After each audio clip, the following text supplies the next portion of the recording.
Salut les traders et les tradeuses, quoi de neuf? Aujourd'hui on se retrouve pour une petite vidéo. C'est vrai que j'en avais pas fait depuis quelques jours. Comme vous avez dit, c'était Thanksgiving la semaine dernière. J'ai pas tradé. J'ai pas tradé pendant les 2 jours, la fin de semaine, quoi, le jeudi, vendredi. Alors bizarrement, sur le site Investing, il disait que les marchés avaient fermé à partir de 13h, mais après 13h, il y avait quand même de la volatilité. Bon bref, moi j'avais dit que je traderais pas, donc j'ai pas tradé. J'ai juste regardé d'un œil, mais très très vite fait, quoi. Et voilà. Donc ouais, ça fait une petite pause en même temps, et c'est pas trop mal. C'est pas trop mal, je finis quand même mon mois en positif, même si j'ai validé aucun challenge. Mais bon, je reste sur quand même une note positive. J'ai terminé le mois dans le vert. Donc ce qui est plutôt pas mal. Donc voilà, on va attaquer le mois de décembre. Donc comme je vous avais dit aussi la semaine dernière, ça va être une semaine normalement qui devrait être intéressante en termes de volatilité du fait qu'il y a pas mal d'annonces économiques.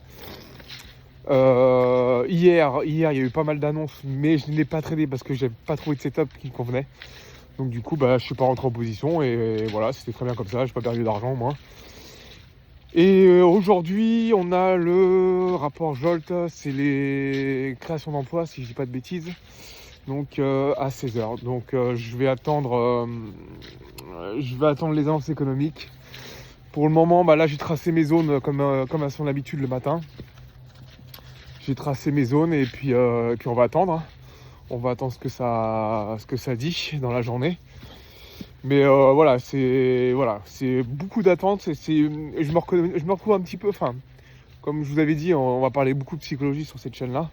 Là où je vois j'ai progressé, c'est que je suis moins de temps sur les graphiques et je sais maintenant repérer. Enfin, j'essaye. Je dis bien j'essaie. Je suis pas un pro, hein, je suis un débutant. J'essaie de repérer en fait que s'il y a une journée qui va être potentiellement bonne à trader ou pas. Bon là en l'occurrence hier c'était mort, donc voilà. Ah oui, je voulais vous dire, je viens de regarder un podcast intéressant ce matin sur un trader. C'est la première fois que je tombais sur un trader qui avait à peu près mon âge et qui vient, il a pas le même parcours que moi parce que je vais vous faire le topo rapide. Donc c'est un gars qui est ostéopathe et il a commencé le trading mais il y a bien longtemps, je crois dans les années 2009, un truc comme ça, et du coup il avait perdu énormément d'argent parce que les profits n'existaient pas à cette époque là et du coup il tradait en fonds propres et il avait perdu une partie de son capital, mais je crois qu'il avait 11 000 ou 12 000 euros à l'époque, donc conséquent.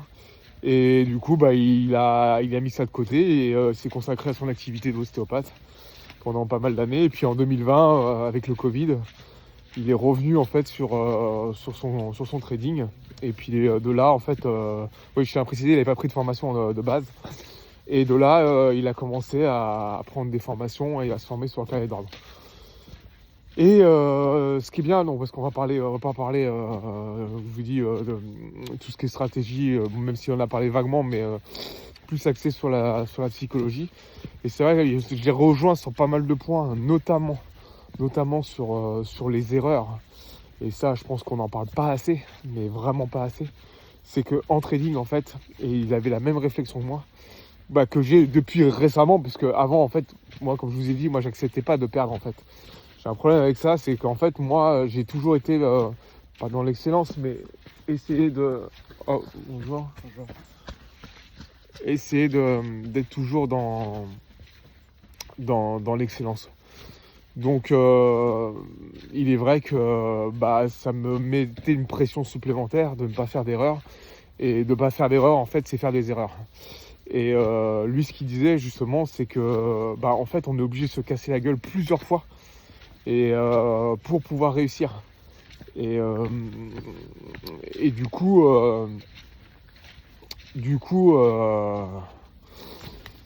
ouais, ce cheminement-là, en fait, tout le monde doit passer par là, en fait.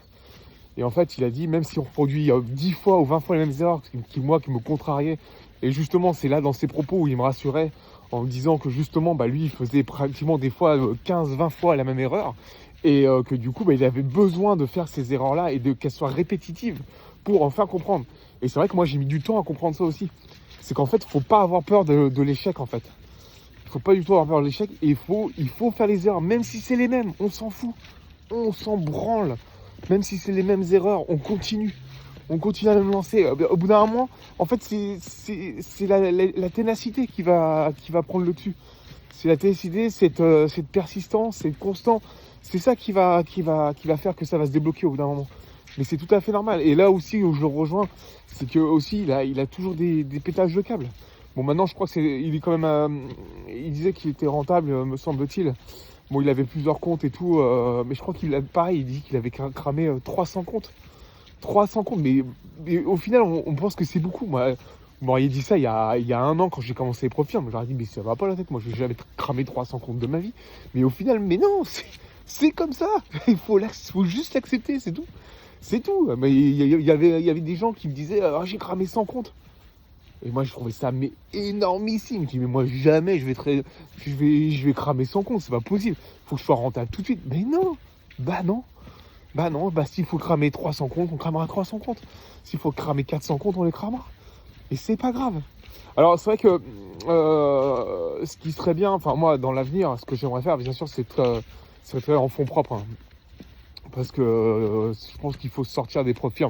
Les profils, c'est très bien, hein, ça a le mérite d'exister et tout. Hein, franchement, là-dessus, c'est top de chez top. Hein. Mais je pense qu'à terme, pour moi, à terme, je pense que je travaillerai sur des fonds propres. Parce que voilà, t'as quand même plus de liberté. Et puis t'as pas de compte à rendre. Voilà, en gros, c'est ça. Et donc, pour en revenir aux erreurs, je voulais vous dire que, en fait, il faut échouer. Il faut échouer et il faut échouer plein de fois. C'est le processus normal. Et moi, ce que je n'avais pas avant, pour moi, je prenais un SL, j'avais l'impression que c'était la fin du monde, quoi. Je trouvais pas ça normal, c'est de rentrer. Pourtant, j'avais mon plan, mais non, mais en fait, c'est comme ça. C'est comme ça.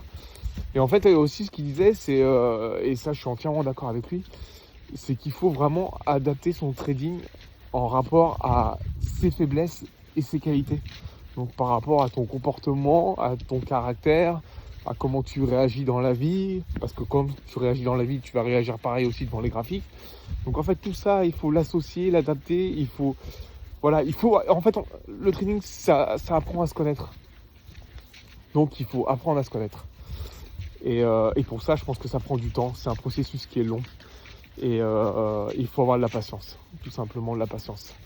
Et le trading t'apprend aussi à être très patient. Et de toute façon, là où je pense que je vais pas parler d'échec et tout, mais c'est vrai que si tu abandonnes, en fait, c'est que voilà, c'est pas fait pour toi. En fait, c'est pas fait pour toi. Après, moi, je dis pas que c'est fait pour moi, mais en tout cas, au jour d'aujourd'hui, là où je parle, je suis passionné de ce que je fais. J'ai l'impression de plus ou moins évoluer, mais j'évolue quand même si c'est un petit peu tous les jours, j'évolue quand même dans mon trading. J'ai regardé, alors je voulais faire un topo parce que je voulais attendre vraiment la fin du mois pour vous dire, j'ai fait 9 journées de trading le mois dernier. 9 journées sur 20 jours de trading quand même. Donc vous voyez que au final ça ne sert à rien de rester keblo sur les graphiques pendant 8-10 heures. Alors je pense que au début il faut le faire parce que surtout si vous tradez sur un seul indice, je pense qu'il faut le faire parce que il faut voir comment l'indice il bouge. Parce que chaque indice est propre à lui-même. Et je pense qu'il bouge différemment. Et je pense qu'il faut passer du temps sur les graphiques pour voir comment ça réagit, pour voir comment le prix bouge, comment ça respire, etc. Donc voilà, je voulais vous faire un topo là sur ce podcast qui était vraiment très très intéressant, qui n'a pas duré très longtemps d'ailleurs, et j'aime bien ces formats un peu courts. Et voilà. Donc ou peut-être qu'on se retrouvera après pour voir si j'ai pris des positions ou pas. Ou sinon, sinon je vous dis à demain. Mais peut-être qu'on se retrouvera tout à l'heure sur les graphiques si j'ai réussi à trouver des bons setups. Allez, à tout à l'heure. Ciao.